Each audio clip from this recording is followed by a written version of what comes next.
صلاح الدین ایوبی جیسے دلیر ایک دفعہ بھی نہیں جا سکے. بڑی تعداد ہے علماء کی، مشائخ کی، بزرگوں کی، نہیں جا سکے. اور کون کہتا ہے وہ رہتے ہیں فقط مدینے میں؟ وہ تو رہتے ہیں اپنے عاشقوں کے سینے میں. یہ ہو جاتا ہے. اور کبھی کبھی نئی اسباب پیدا ہوتے جانے کے. نبی کریم علیہ السلام خود تشریف لے گئے، احرام باندھ کر حدیبیہ تک گئے حضور، اور کفار نے کہا نہیں جانے دیں گے.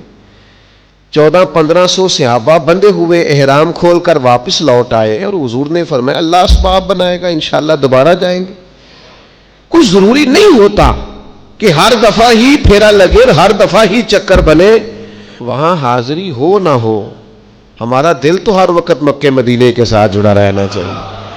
ہماری خواہش تو ہر وقت ہونی چاہیے، ہماری طلب تو ہر وقت ہونی چاہیے، ہمارے اندر تڑپ تو ہونی چاہیے. وہ جو حدیث پاک میں فرمایا قیامت والے دن کچھ لوگوں نے حج نہیں کیا ہوگا، اس کی برکت سے ہی اللہ تعالیٰ انہیں جنت عطا کرے گا. کیا نہیں ہے پر آپ فرمائے گا جاؤ تمہیں حج کی برکت سے جنت دی، تو وہ عرض کریں گے مالک ہم تو جا ہی نہیں سکے. تو اللہ فرمائے گا جب حاجی جاتے تھے دل تو تڑپتا تھا نا، دل تڑپتا تھا نا، تو اس تڑپ پر ہی تمہیں اجر دے دیا. تو یاد رکھنے کی بات یہ ہے کہ وہاں کا پیار اپنے سینے میں پیدا کیا جائے، محبت پیدا کی جائے.